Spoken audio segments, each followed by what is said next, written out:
Oof. I haven't felt this kind of emotional whiplash from a story since The Last Jedi.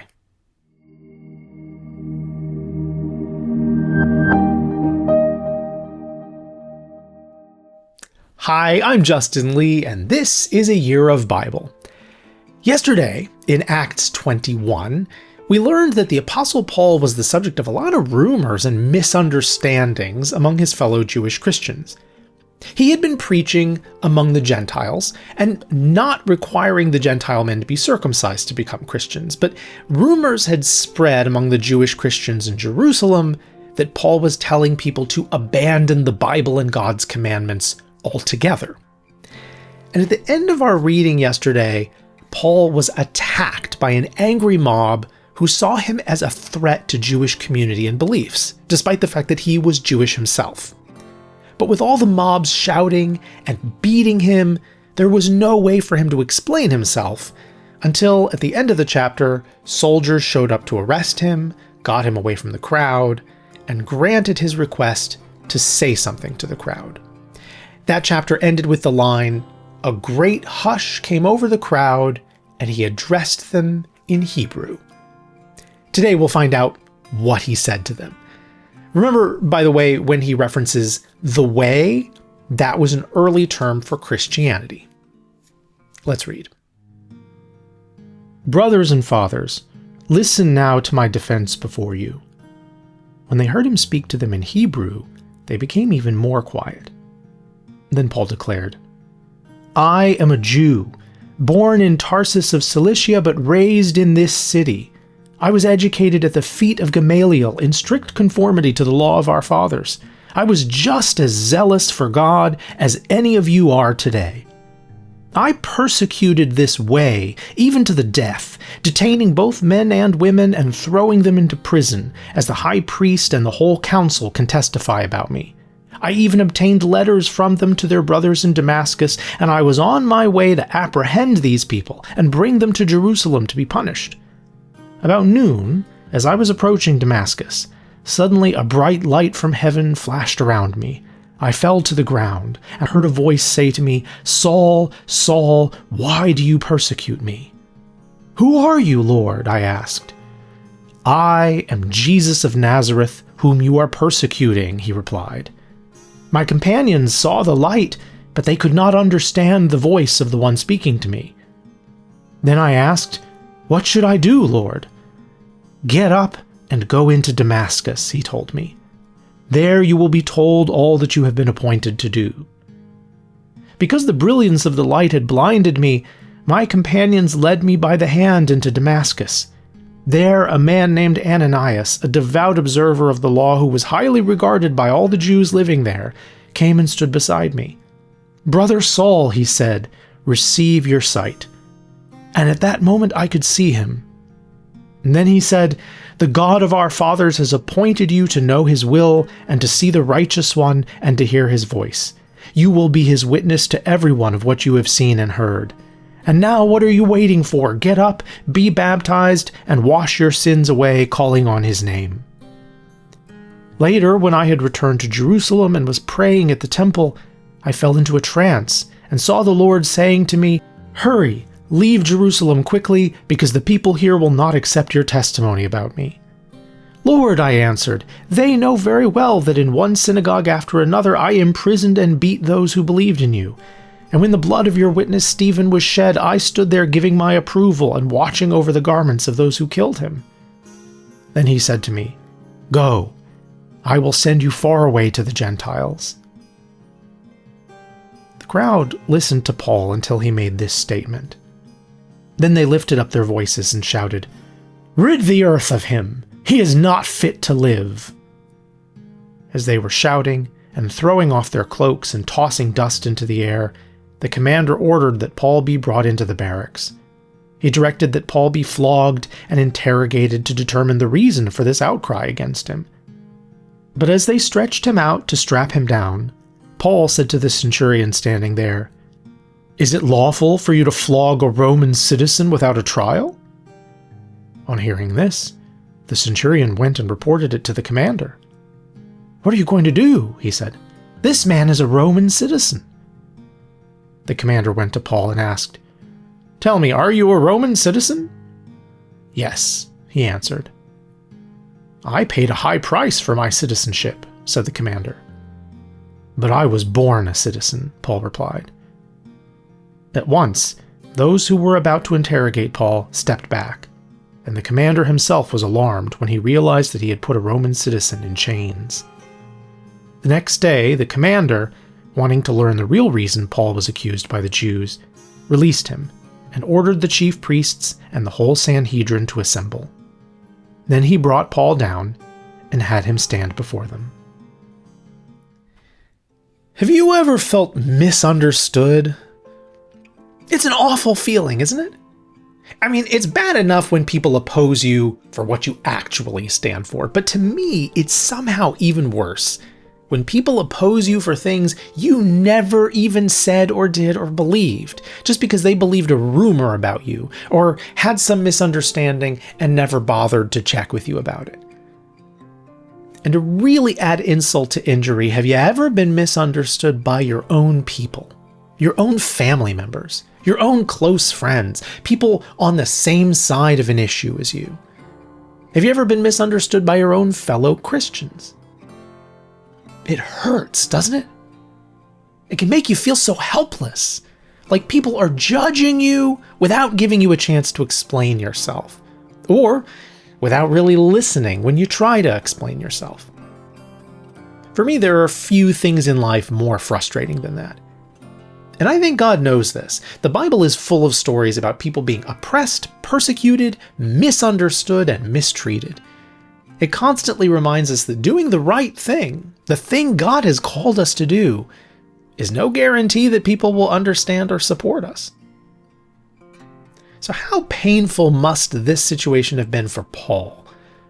Born and raised Jewish, devoutly devoted to God and to his faith his whole life, it's hard to imagine anyone more devout than he was. And yet here, he's being accused by his own people of being against Judaism, against God, against the Bible, against everything he's spent his life standing for. And it's interesting, because the first half of this chapter shows us yet again that Paul knows how to handle these kinds of situations. He does all the right things. At the end of chapter 21, he gets the attention of the soldiers by speaking to them in Greek, their language. Then in today's chapter, he gets the attention of the Jewish crowd by speaking to them in their language. The text says Hebrew, although the footnote points out it probably means Aramaic, which was related to Hebrew and would have been spoken in Jerusalem at the time. But either way, by speaking their language, he's showing that he's one of them. That gets their attention. Then, instead of arguing with them, he tells them a story, which again is exactly the right way to handle this kind of situation. Stories are powerful. I'm always amazed at how stories can change hearts and minds when arguments can't. So he tells them his story. And he starts in the very best place to start a story like this, by pointing out all he has in common with them, establishing his credentials. He says, "I am a Jew, born in Tarsus of Cilicia, but raised in this city. I was educated at the feet of Gamaliel in strict conformity to the law of our fathers. I was just as zealous for God as any of you are today," and so on. Gamaliel was a respected Pharisee and a leader in the Sanhedrin. So this would be like if you were speaking to a church and said, "Yeah, I went to one of the top seminaries in our denomination, and I personally studied under one of the most respected leaders in our denomination." He's not just speaking their language literally, he's speaking their religious and cultural language, proving that he really is one of them. And then he tells them the story we've already read of what happened to him on the road to Damascus. It's a beautifully done presentation. And as someone who studies how to reach people who disagree with you, this is exactly how I would recommend to handle a situation like this. Speaking their language, seeing it from their side, telling a story, establishing your own credibility, walking them through what happened to change your perspective, all of it. Which to me, at least, is what makes the next part so upsetting. Because the crowd doesn't respond positively at all. Even after hearing all he's been through, they respond, "Rid the earth of him. He is not fit to live." It turns out doing everything right isn't always enough. You can't make people listen to you if they're not willing. And sometimes when people are angry enough, or stubborn enough, or committed enough to a particular way of thinking, there is just nothing you can say or do to get through to them, at least not in that moment. And I don't know about you, but that's hard for me. I want people to like me and agree with me. When I can't get people to agree with me, I always feel like I'm the problem somehow. That maybe I'm wrong, or I'm not doing a good enough job of being convincing. Or if I'm gonna have to be criticized, I at least want to be criticized for being too godly. You know? When I was a kid, I was always the goody two-shoes, the kid who never wanted to break the rules. I would never dream of skipping class or cheating on homework or anything like that, to the point that there were kids in my class who thought I was obnoxious for being too good. And it bothered me that they didn't like me, but if they were going to dislike me for any reason, disliking me for being too good or too religious felt like good reasons to me. I imagine Paul might have been that kind of kid, devoted to his faith and following the scriptures to the point that he might have been annoying about it. And let me tell you, when you're that kind of person, you can handle being disliked for being too good. But it can absolutely crush you when someone accuses you of not being good enough. Have you ever been known as the good Christian, but then some issue or situation puts you on the other side of a disagreement from some of your fellow Christians, and they accuse you of being not Christian enough, despite the fact that you know you're doing your best to follow God's will? If that's ever happened to you, that's what Paul's going through here. He's dedicated his life to God. Serving God is the most important thing in the world to him, and yet here he is being accused of the opposite, of being against God. And despite doing everything right to explain himself to his accusers, they won't listen. His own people call for his death. I wonder if that wasn't even harder on him than the physical beatings.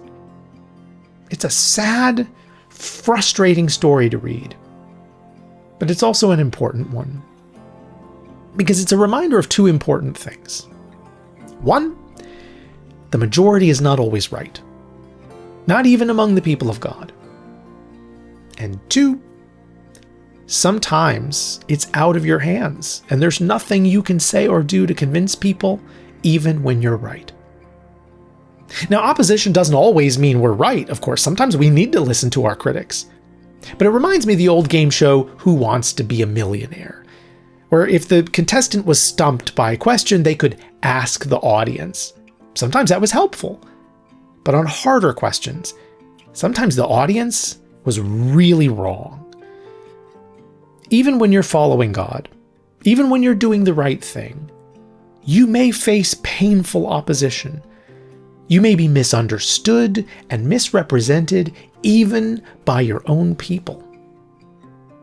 When that happens, Paul's approach in this chapter, connecting with your opponents, establishing your credibility, gently telling your story and all of it, is a good approach, and it can be very effective. But when it's not, just remember that you can't control other people. And if someone is unwilling to engage with you in good faith, unwilling to even try to see your side, if they just keep misrepresenting and attacking you no matter what you do, that's not your fault. People sometimes get things wrong. Your calling is to follow Christ, whether other people get it or not.